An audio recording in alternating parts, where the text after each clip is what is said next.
5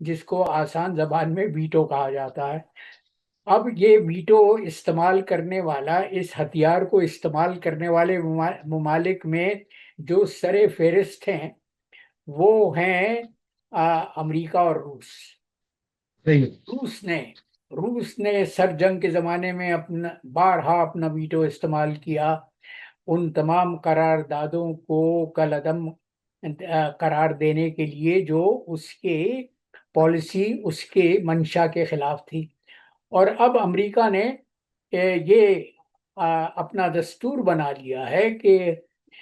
گزشتہ 2 برس میں جب سے 7 اکتوبر 2023 میں غزہ کا مسئلہ شروع ہوا ہے اور غزہ پر اسرائیلی جارحیت کا آغاز ہوا ہے، اس وقت سے لے کر آج تک اقوام متحدہ کی سیکیورٹی کونسل میں، سلامتی کونسل میں، امریکہ نے اپنا ویٹو 6 بار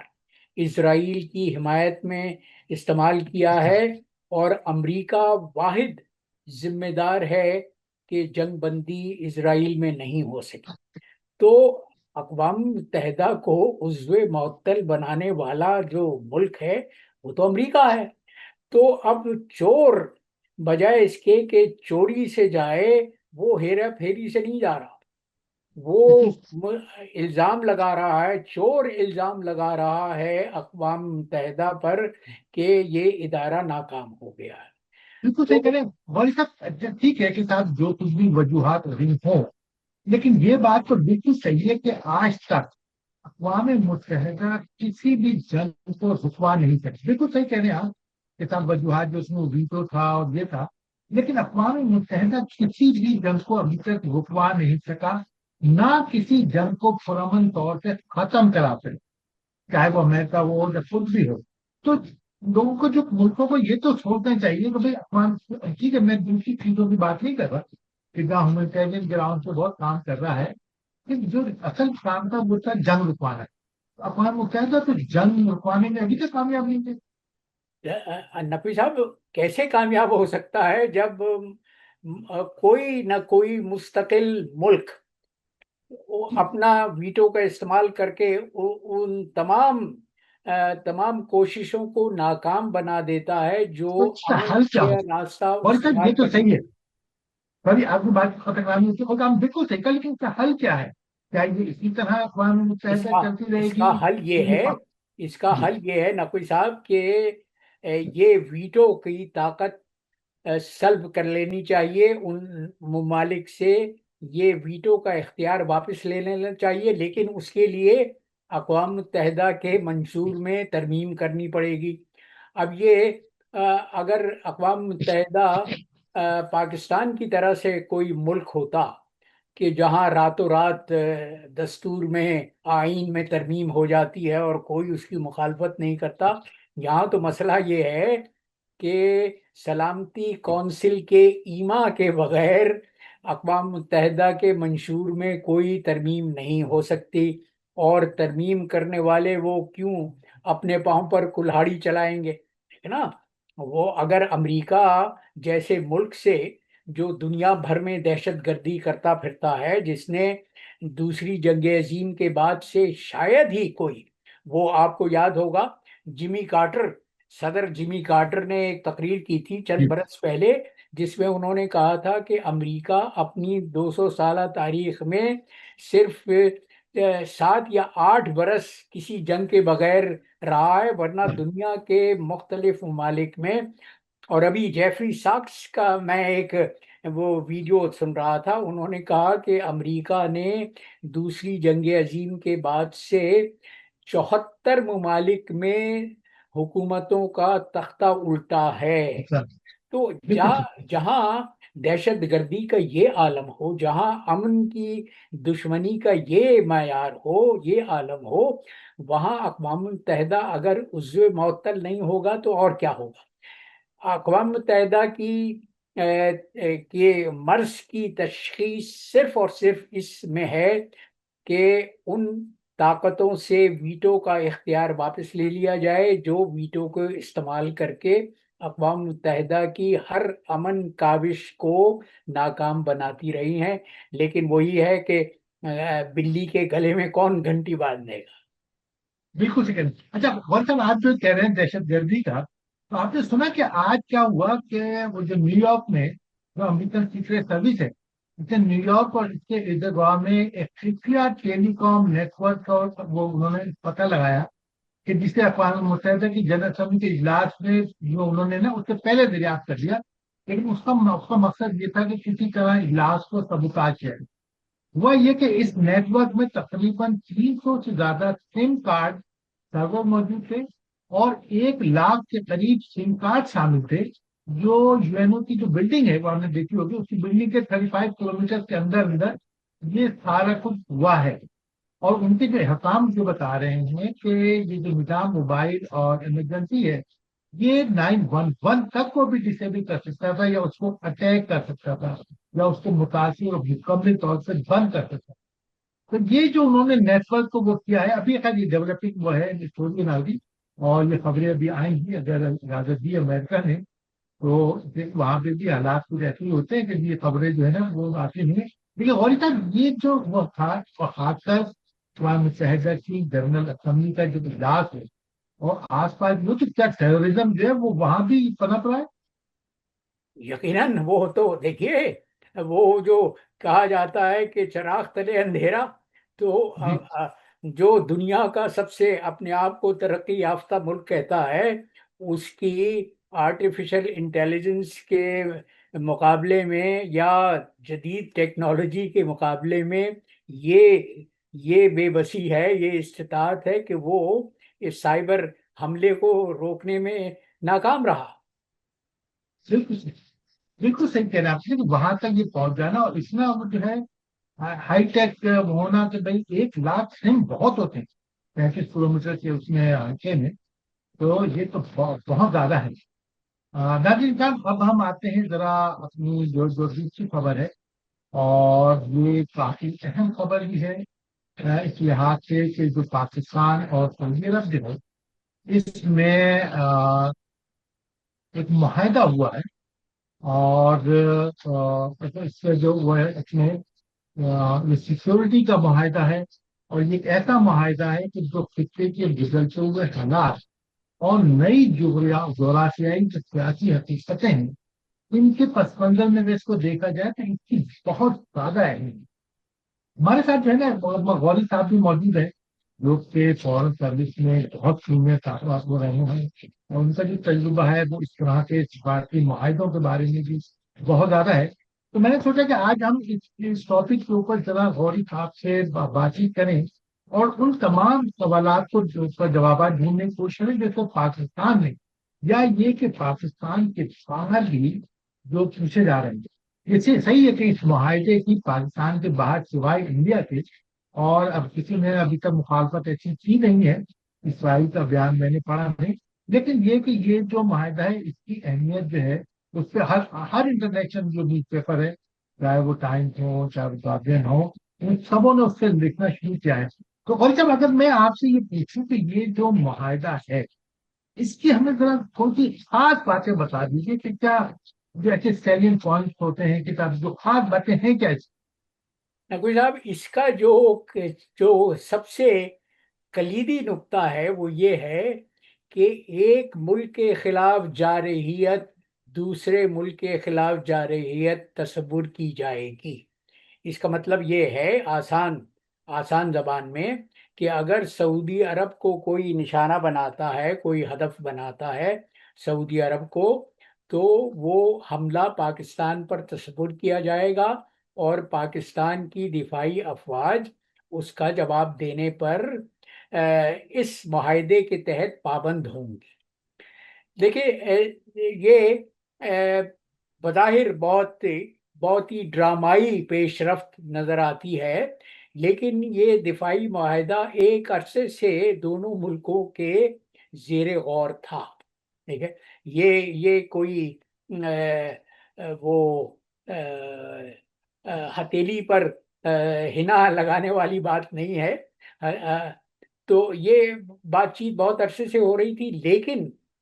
جو اس کو ایکسلریٹ کرنے میں، اس کو سرعت دینے میں جو عنصر تھا، وہ تھا اسرائیل کا قطر پر حملہ۔ قطر پر جو حملہ کیا ہے، اور جس طرح سے امریکہ نے اسرائیل کی کوئی مذمت نہیں کی، کوئی، بلکہ در پردہ اسرائیل کا ساتھ دیا اس کے قطر کی، آپ کو معلوم ہے کہ قطر کی حکومت کو اس وقت مطلع کیا گیا امریکہ کی طرف سے جب وہ میزائل دوحہ کے باہر اس جگہ پر لینڈ کر چکے تھے جس کو اسرائیل نشانہ بنانا چاہتا تھا۔ تو آسان لفظوں میں یہ کہا جا سکتا ہے کہ عرب شیوخ کا اعتماد جو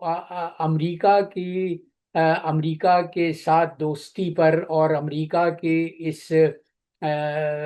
امبریلا پر تھا کہ وہ عرب ممالک کو، ان عرب ریاستوں کو جو تیل کی دولت سے مالا مال ہیں، جو بظاہر بہت متمول ہیں، ان کے دفاع کی سلامتی امریکہ نے دی ہوئی ہے۔ بالکل اور کوئی ملک ایسا نہیں ہے خلیج کا جہاں پہ امریکہ کے اڈے نہ ہو۔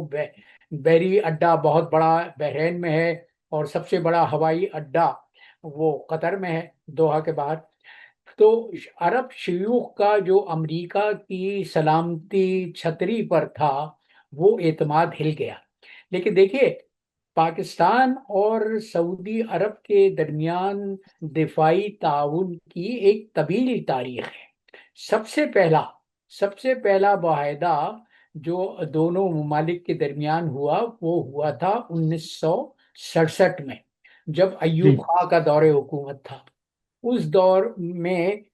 پاکستان نے سعودی عرب کو یہ ضمانت دی تھی کہ اگر اس کی طرف کوئی بری نظر سے دیکھے گا تو پاکستان سعودی عرب کی حمایت کے لیے آئے گا۔ پھر ہم نے یہ دیکھا، دنیا نے دیکھا کہ 1979 میں، 1979 پر جب حرم کعبہ پر دہشت گردوں نے جی قبضہ کیا تھا،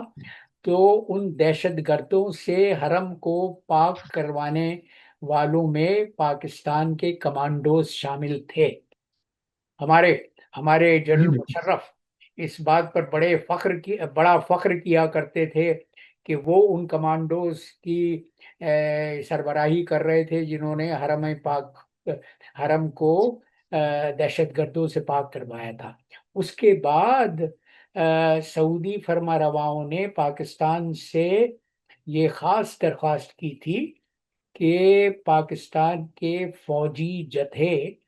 سعودی عرب کی سرزمین پر تعینات رہیں تاکہ اس کے دفاع کی ضمانت فراہم کی جا سکے۔ اور ہمارے 2 بریگیڈ، 20,000 ہمارے فوجی برسوں تک سعودی عرب میں تعینات رہے تھے۔ اس کے بعد جب وہ سعودیوں نے یہ مطالبہ کیا، یہ ضیاء الحق کے دور میں، کہ پاکستان کے فوجی دستے عراق کی مدد کریں ایران کے خلاف، تو ضیاء الحق نے انکار کر دیا تھا، اور جس پر سعودیوں نے ناراض ہو کے یہ کہا تھا کہ تم اپنے فوجی دستوں کو یہاں سے بلا لو واپس،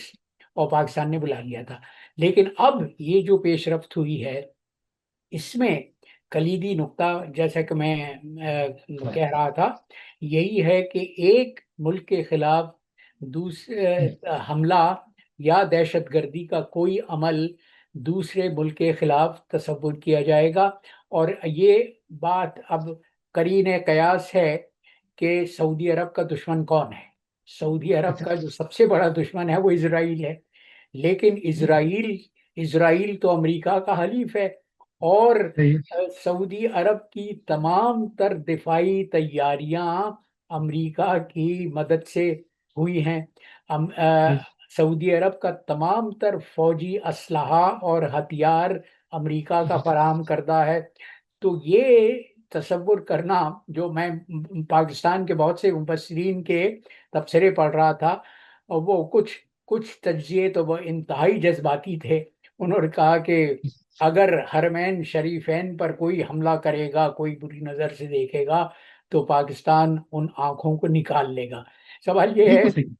کہ پاکستان لیکن کس طرح سے نکالے گا، اس لیے کہ پاکستان کا بھی پاکستان کا بھی دفاعی اسلحہ اب تو، ہاں کچھ تو ہم نے چین کی مدد سے اسلحہ بنایا ہے، لیکن زیادہ تر ہمارے تو ایئر فورس کا اور نیول فورس کا جو دار و مدار ہے وہ امریکہ کے فراہم کردہ ہتھیاروں پر ہے، اسلحہ پر ہے۔ اور امریکہ کا اسلحہ، میں اپنے ناظرین کو یہ بتاتا چلوں کہ امریکہ کا اسلحہ، جو ہتھیار جو دیے جاتے ہیں ہم جیسے ممالک کو، ان میں یہ احتیاط برتی جاتی ہے کہ امریکہ اگر چاہے تو اس ٹیکنالوجی کو معوف کر سکتا ہے، مفلوج کر سکتا ہے، جس ٹیکنالوجی کی بنیاد پر یہ آج کے جدید ہتھیار اور اسلحہ چلتے ہیں۔ اب بالکل صحیح کہہ یہ رہے ہیں آپ۔ تصور کرنا کہ امریکہ اپنے کسی حلیف ملک کے خلاف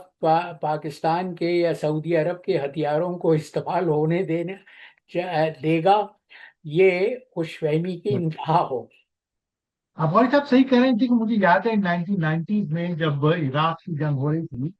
اور عراق نے جب فرانس کے طیارے یا فرانس کا ترمیم کرنے کی کوشش کی تھی، تو اس وقت کچھ خبریں آئی تھی کہ ساتھ لوگ جو ہے نا، کہ شاید امریکہ نے فرانس سے کہا ہے کہ صاحب اس کو ڈسیبل کر دو، یہ کر دو۔ لیکن افغان صاحب جو مین طلب بات ہے، جو آج کل پاکستان میں بہت زیادہ لوگ سوال کر رہے ہیں، اور میرے خیال سے ابھی تک اس کا کوئی، میں نے تو کم سے کم نہیں دیکھا کہ کچھ سیٹسفیکٹری جواب ملا ہو، کہ اگر ہم دیکھیں تو سعودی عرب کا جو مخالفت اگر ہے اس وقت، یقیناً ایک تو اسرائیل کے ساتھ ہے، پھر یہ کہ ان کے جو تعلقات ہیں وہ یمن کے ساتھ نہیں ہیں، دوسری طرف جو ان کے تعلقات ہیں وہ ایران کے ساتھ ہیں، جو اب بہتری کی طرف جا رہے ہیں، لیکن وہ نہیں۔ تو اگر دیکھا جائے ایک طرح سے، تو سعودی عرب کو اگر جو خطرہ ہو سکتا ہے وہ اسرائیل، یمن اور ایران سے۔ دوسری طرف اگر پاکستان کو دیکھا جائے تو پاکستان کا اگلی دشمن تو انڈیا ہے، اس کے بعد تھوڑی بہت جو پاکستان کے ساتھ چیز ہوتی رہتی ہے وہ ہے افغانستان۔ انڈیا کی اگر ہم بات کریں تو سعودی عرب نے تو کمٹ کیا ہوا ہے کہ $100 بلین کی جو انویسٹمنٹ ہے وہ سعودی عرب جو ہے وہ انڈیا میں کرے گا۔ پھر یہ کہ جو انڈیا کا جو انفلوئنس ہے وہ بھی کوئی، میں شاید میرے خیال سے کہ $70 بلین کی ٹریڈ ہے آپس میں ایک دوسرے ملکوں میں، اگر میری یادداشت صحیح جواب کام کر رہی ہے، کہ 70 بلین کی ہے شاید۔ تو ایسے موقع پہ اگر انڈیا پاکستان پہ اٹیک کرے گا، یا سپوز کر لیں ایک یہ وہ ٹھیک ہے کہ صاحب یہ اس کے وہ نہیں ہے، پاسبلٹیز نہیں ہے، لیکن اگر سپوز کریں کہ کوئی اسلامک کنٹری ایران یا یمن سعودی عرب پہ حملہ کرے گا، تو پھر ان دونوں ملکوں کی کیا سچویشن ہو؟ نہیں، انتہائی نازک صورتحال ہوگی پاکستان کے لیے خاص طور پہ، اس لیے کہ یہ تصور کرنا کہ سعودی عرب اگر بفرض محال اگر ہندوستان پاکستان پر حملہ کرتا ہے، تو یہ سوچنا، یہ تصور کرنا کہ سعودی عرب کے فوجی دستے پاکستان کی مدد کے لیے آئیں گے، یہ خام خیالی ہے۔ ہمارے ہمارے جو آہ، مخ- مالک و مختار ہیں، اپنے آپ کو سمجھتے ہیں، ان کا ان کا خیال یہ ہے کہ سعودی عرب سے دولت کی ریل پیل شروع ہو جائے گی پاکستان کے لیے، اور ہمارے جرنیلوں کی جو سب سے بڑی کمزوری ہے وہ تو آپ جانتے ہیں کہ وہ مال و منال ہے۔ تو ان کے لیے جو سب سے زیادہ کارگر نقطہ ہے وہ یہ ہے کہ سعودی عرب کے دولت اور پاکستان کی دفاعی قوت، وہ ساتھ مل کے ہر ممکن حملے کا دفاع کریں گے۔ لیکن آپ نے جو جو مف جو پاسبل سینیریوز پیش کیے ہیں، دیکھیے، ان کے ان کے پس منظر میں یہ فیصلہ کرنا پاکستان کے لیے بہت مشکل ہوگا کہ اب وہ سعودی عرب کا کس طرح سے ساتھ دے سکے گا، اور سعودی عرب کس طرح سے پاکستان کی مدد کر سکے گا۔ اب دیکھیے، یہاں تو مسئلہ جو دونوں ممالک کے لیے ہے، اور یہ تصور کرنا کہ یہ معاہدہ امریکہ کی رضامندی کے بغیر ہوا ہے، یہ میرے خیال سے بہت زیادہ خوش فہمی کی بات ہوگی۔ امریکہ کی آشیرواد دونوں ممالک کو حاصل ہے، اور امریکہ کا تو اب ایجنڈا سمجھ میں آ رہا ہے۔ اس لیے کہ یہ معاہدہ ہوا پاکستان اور سعودی عرب کا معاہدہ ہوا ہے 17 ستمبر کو، اور جی اس کے اگلے روز ہی ٹرمپ نے یہ نعرہ مستانہ لگا دیا کہ ان کو باگرام کا ہوائی اڈہ واپس چلیے. چاہیے۔ اب ان کو واپس کیوں چاہیے؟ اول تو جو جو معاہدہ 2020 میں ہوا تھا، اور جس کے تحت امریکہ کی فوجیں بظاہر اپنا رسوائی سے بچ کر افغانستان کی سرزمین سے نکلی تھیں، اس معاہدے کے تحت، اور وہ معاہدہ ہوا تھا دوحہ قطر میں، اور پاکستان کی صلاح، پاکستان کی مصالحت کاری اس میں شامل تھی۔ اس معاہدے میں کے مطابق صاف الفاظ میں امریکہ کو کوئی حق نہیں پہنچتا کہ وہ باگرام کے ہوائی اڈے کی واپسی کا مطالبہ کر سکے۔ اور طالبان غیرت مند لوگ ہیں نقوی صاحب۔ افغانستان کی تاریخ تو یہ ہے کہ افغانستان کے متعلق، بلکہ وہ ایک امریکی اسکالر نے تو ایک کتاب لکھی ہوئی ہے، صحیح کہہ رہے افغانستان ہیں گریو یارڈ آف ایمپائرس۔ تو آپ. میں اچھا. آج ہی کسی پروگرام میں یہ کہہ رہا تھا کہ افغانستان کی تاریخ یہ ہے کہ اس نے سکندر اعظم سے لے کے ٹرمپ تک ہر حملہ آور کو رسوا کر کے اپنے سرزمین سے نکالا۔ اچھا غوری صاحب، امریکہ نے جو بغرام کی بات کی، ہم اس کی بات کریں تو انہوں نے جو تعویل دی وہ یہ کے ساتھ جو چائنا کے جو نیوکلیر ویپنز ہیں وہ جو ہے وہ یہاں سے بہت قریب ہیں. اسی پہ اس پہ بی بی سی نے ایک رپورٹ شائع کی کہ جو چائنا کے نیوکلیر ویپنز ہیں وہ بغرام سے کچھ 1000 کلومیٹر تو دور ہیں. اس کا وہ مطلب تو یہ کہ وہ تو یہ. اصل میں سنکیانگ میں ہے، اور جی جی. سنکیانگ افغانستان سے ہزاروں میل دور ہے۔ بالکل صحیح. تو غوری صاحب کیا وجہ کیا ہے کہ یہ اتنا، مگر ٹرمپ صاحب نے دھمکی دے دی افغانستان کو. ٹھیک ہے کہ افغانستان نے اس کے برابر میں ٹیک کو ٹیک کیا، لیکن تو کیا کچھ سمجھ میں آتا ہے کہ کیا وجہ یہ بلگرام پہ آنا چاہ رہے ہیں؟ نہیں، وہ باگرام میں آ کے بیٹھنا چاہتے ہیں چین کی وجہ سے نہیں، جی. بلکہ پاکستان اور ایران کی وجہ سے۔ دیکھیے، پاکستان کے جوہری اثاثے یقیناً افغانستان اور باگرام کی ایئر بیس سے 1 گھنٹے کے مسافت پر ہیں، اور وہاں جو باگرام میں وہ ٹرمپ جانا چاہتا ہے، وہ تو صرف اور صرف اس کی سب سے بڑی وجہ یہ ہے کہ ایران پر وہاں سے دباؤ ڈالا جا سکے گا۔ تو یہ افغان کوئی بیوقوف نہیں ہے، احمق نہیں ہے، وہ سمجھتے ہیں کہ ٹرمپ کے پیش نظر کیا مصلحت ہے، اور وہ اچھا. اس مصلحت کا شکار نہیں ہونا چاہتے۔ صحیح ہے. اچھا غوری صاحب، ہم ذرا پھر تھوڑا سا سعودی عرب معاہدے پہ چلے جاتے ہیں. مجھے یہ بتائیے کہ اس معاہدے میں خالی ڈیفینس ہی تو نہیں ہے. اس معاہدے میں جو دوسری چیزوں کی شراکت بھی ہے، تو یہ پاسبلٹیز کتنی ہیں کہ سعودی عرب کو لے کے پاکستان میں انویسٹمنٹ کرے گا؟ یا جیسے پاکستان میں ریفائنری ہے، وہ عمران خان کے زمانے سے سعودی عرب کہہ رہا ہے کہ کریں گے. تو پاکستان کی معیشت کی بحالی میں کیا یہ معاہدہ کام کر سکتا ہے؟ یقیناً موجودہ معاشی بدحالی میں تو کوئی امکان نہیں ہے۔ دیکھیے، میں جانتا ہوں، اس لیے کہ میرا داماد تو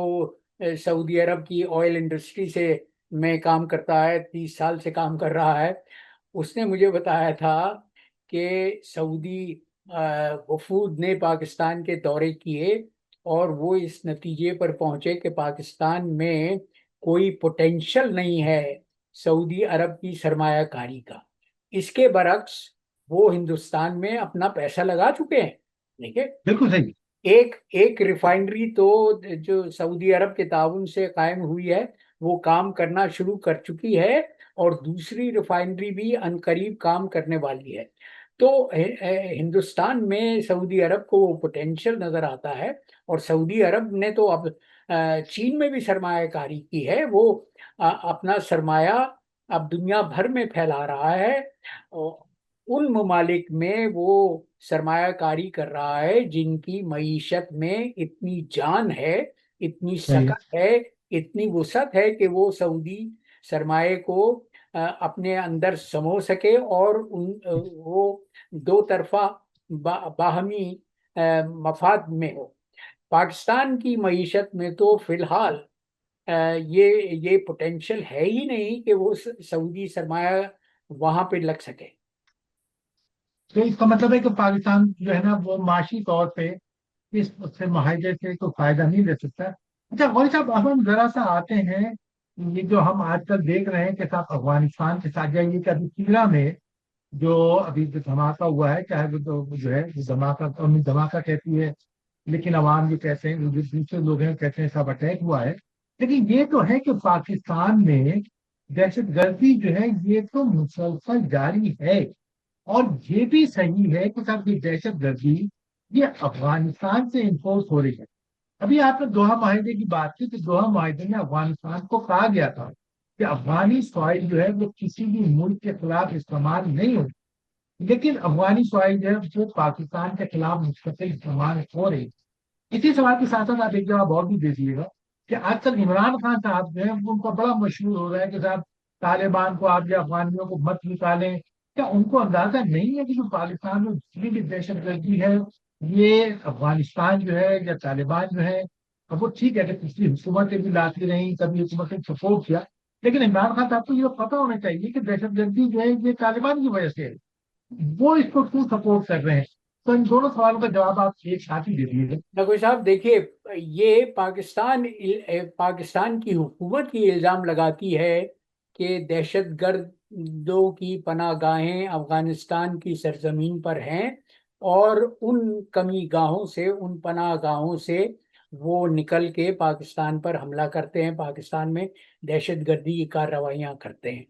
افغان طالبان حکومت اس سے منکر ہے، وہ انکار کرتے ہیں کہ ان کی سرزمین پر ان دہشت گردوں کو پناہ دی گئی ہے جو پاکستان کی حاکمیت یا پاکستان کے استحکام کے خلاف ہیں۔ ان کا یہ کہنا ہے کہ یہ دہشت گرد پاکستان کی سرزمین پر ہیں اور وہیں سے کارروائیاں کرتے ہیں۔ اب یہ ایک طرح سے آپ یہ نتیجہ اخذ کر سکتے ہیں کہ ہماری دفاعی تنظیمیں ناکام رہی ہیں اس بنیادی فریضے میں کہ وہ اپنی سرزمین کو دہشت گردوں سے پاک کر سکیں، اور اس کی سب سے بڑی وجہ یہ ہے کہ ان کی تمام تر توجہ تو سیاست پر مرکوز ہے۔ وہ تو ملک کے داخلی نظام اور سیاست میں اپنے آپ کو سب سے بڑا سب سے بڑا فریق شمار کرتے ہیں، اور لہذا ان کی توجہ کا مرکز اور ان کی فکر کا منبع وہ پاکستان کی سیاست پر ہے۔ پاکستان میں ان کے جو تجارتی مفادات ہیں، جو کاروباری مفادات ہیں، جو ان صنعتیں وہ چلاتے ہیں، ان پر ان کی توجہ ہے۔ وہ اپنے اس بنیادی فریضے میں ناکام رہے ہیں کہ پاکستان کی سرزمین کو دہشت گردوں سے پاک کر سکے۔ اور دیکھیے، یہ جو تازہ ترین واردات ہوئی ہے، یہ جو تازہ ترین پیش رفت ہوئی ہے، جس میں خیبر پختونخوا کے عوام نے اور قبائل نے یہ احتجاج کیا ہے کہ تیرا کی وادی میں پاکستانی فضائیہ کے جہازوں نے باقاعدہ بمباری کی ہے اور جی جی، میزائل سے عوام کو نشانہ بنایا ہے، بلکہ وہ جو ہلاکتوں کی تعداد ہے وہ کئی سو کے قریب بتائی جا رہی ہے۔ بہرحال اس سے قطع نظر کہ ہلاکتیں کتنی ہوئی ہیں اور کتنے لوگ زخمی ہوئے ہیں، یہ تو پاکستان کی عسکری قیادت کی تاریخ ہے، اس کی گواہ ہے کہ پاکستان کے جرنیل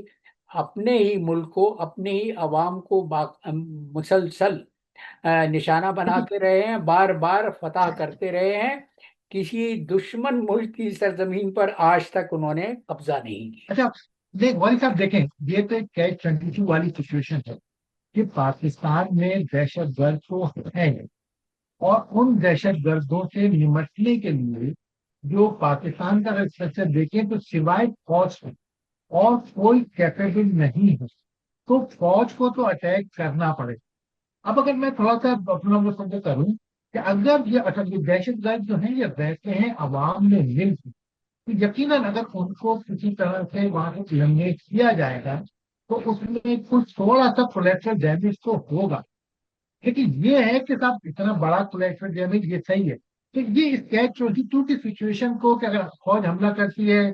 کوئی کولیٹرل ڈیمیج ہوتا ہے تو اس سے ادب ہنگامہ ہو جاتا ہے، حملہ نہ کرے یا اس کو نہ جا کے جو اس کو دہشت گردوں کو مارے تو اس کو وہ دہشت گرد جو ہے وہ تو مسلسل پھیلتے چلے جائے۔ نقوی صاحب، مسئلہ یہ ہے کہ جی فوج نے اپنے آپ کو سیاست میں جو بری طرح سے ملوث کیا ہے، اس کی وجہ سے فوج کی ساکھ متاثر ہوئی ہے اور بہت بری طرح سے متاثر ہوئی ہے۔ دیکھیے، یہ وہ قوم ہے جو اپنی افواج کی پرستش کیا کرتی تھی، صحیح، لیکن بالکل ٹھیک ہے، بالکل۔ لیکن جرنیلوں کے رویے نے عوام کو مجبور کر دیا کہ وہ اپنی جو محبت ہے اس پر جی نظر ثانی کریں اور واقعات کے تناظر میں حقائق کا جائزہ لیں، اور اب فوج کے کردار کا وہ تعین کریں جو آج کل وہ کر رہے ہیں۔ آپ بالکل صحیح کہہ رہے ہیں کہ صاحب یہ تو ہے۔ اور جب آپ اپنے ہم اپنے آپ کے خطے کی طرف آنے سے پہلے ایک تھوڑی سی بات تھی کہ جو مجھے بہت زیادہ جو ہے نا ڈسٹرب ہوئی تھی، وہ یہ تھی کہ پاکستان میں جو اس وقت اور کہنے لگے سب ایک اخلاقی اقدار ہوتی ہے، وہ ہے نا وہ رواداری ہوتی ہے، وہ بالکل نہیں۔ ابھی اب جو ہے 2 دن پہلے عمران خان صاحب کے خلاف کی فوج سب خلاف نہیں، بلکہ آپ کہہ لیں کہ ایک طرح سے وہ عمران کے فیور میں نہیں ہے، لیکن ایک مقدمہ قائم کیا گیا ہے ہائی کورٹ کے اندر کہ صاحب عمران خان اور ان کی وائف کو ازواجی تعلقات استوار کرنے کا موقع دیا جائے، جبکہ یہ جو وہ ہے یہ نہ عمران کی طرف سے آیا ہے نہ ان کی وائف کی طرف سے آیا ہے۔ اب میں تو یہی سمجھ رہا تھا کہ صاحب اس طرح کی کوئی پوزیشن آئے گی وہ عدالت جو ہے وہ اس کو پھینک دے گی،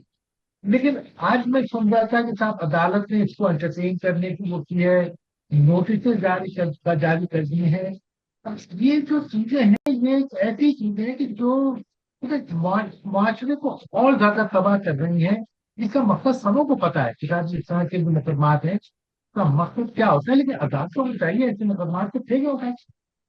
نقوی صاحب، المیہ سب سے بڑا پاکستانی قوم کا یہ ہے کہ پاکستان کی عدلیہ نے اپنے اپنے کرتوت سے اپنے آپ کو ایک مذاق کی صورت میں پیش کر دیا ہے۔ عوام کی نظر میں پاکستانی عدلیہ نے جس طرح سے اپنے آپ کو رسوا کیا ہے، اس کی تو مثال دنیا کی تاریخ میں نہیں ملتی ہے۔ آپ دیکھیے، عجیب و غریب کام یہ ہے، آج یہ ہوا ہے کہ کل پرسوں کہ جی اسلام آباد ہائی کورٹ کے 5 معزز ججوں نے استدعا کی ہے، انہوں نے پٹیشن دائر کی ہے سپریم کورٹ میں اور سپریم جوڈیشل کاؤنسل کے سامنے کہ یہ جو اسلام آباد ہائی کورٹ کا چیف جسٹس وہ سرفراز ڈوگر جس طرح کی جی حرکت کر رہا ہے، اور اس نے ایک جسٹس جہانگیری کو کام کرنے سے منع کر دیا ہے، تو جج سائل بن کے عدالت عالیہ کے سامنے پیش ہوئے۔ یہ میرے خیال سے عدلیہ کی تاریخ میں اپنی نوعیت کی انوکھی مثال ہے کہ جج سائل بن کے عدالت کے سامنے پیش ہوئے۔ تو پاکستان کی عدالتی نظام نے تو اپنے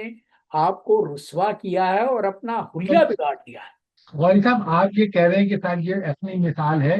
لیکن میرے خیال سے آج جو کچھ بھی ہوا وہ اور بھی زیادہ ویسی مثال ہے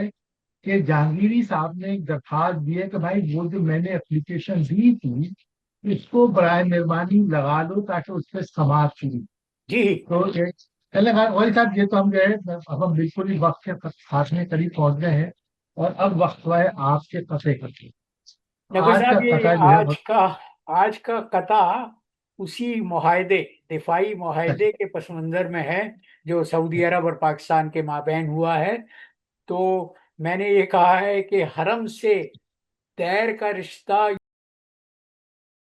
واہ حرم حرم سے سے دیر کا دیر کا رشتہ یوں استوار ہوا، جو پاپ یادہ تھا ایک پل میں شہ سوار ہوا۔